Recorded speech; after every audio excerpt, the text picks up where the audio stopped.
Hi Johnny, you look happy this morning. Well sir, my girlfriend dumped me last week and I've recreated her on AI.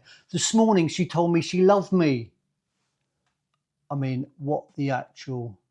Weird Science, one of the greatest films of the 80s about two teenage boys that were having trouble with girls, so they created their perfect girlfriend on the computer.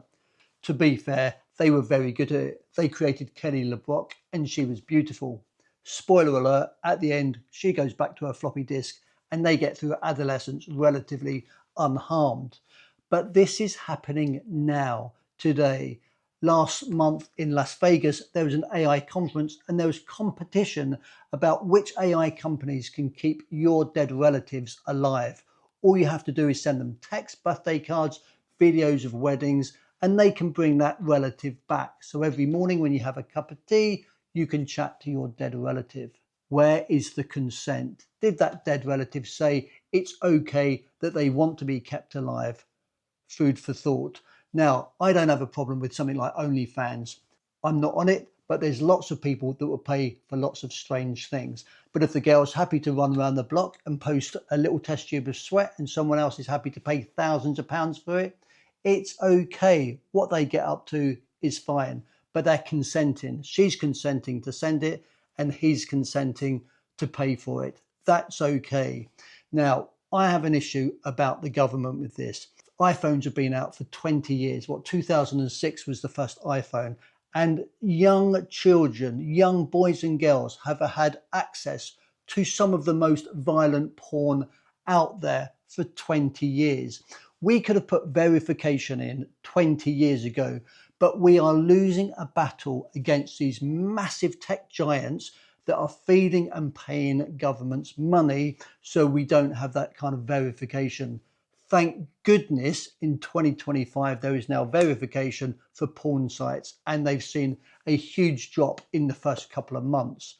Now, we know the psychological damage that phones have done since 2006, and where smartphones, we've seen a huge increase in mental health issues.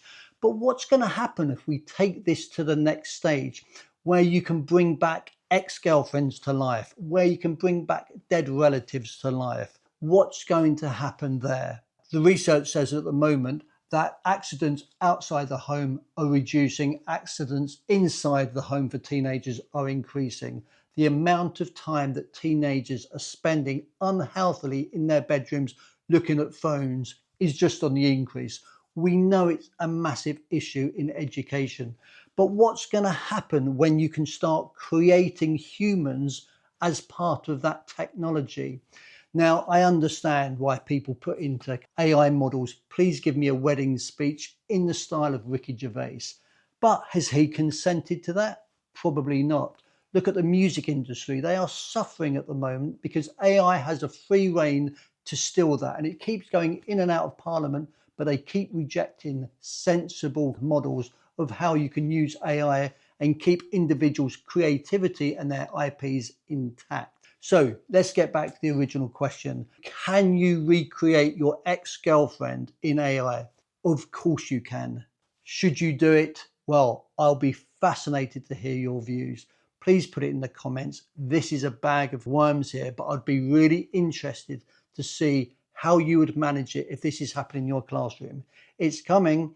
The government aren't doing anything about it, but how would you manage it? Yes, it's safeguarding, but where are the laws protecting us as teachers, protecting education?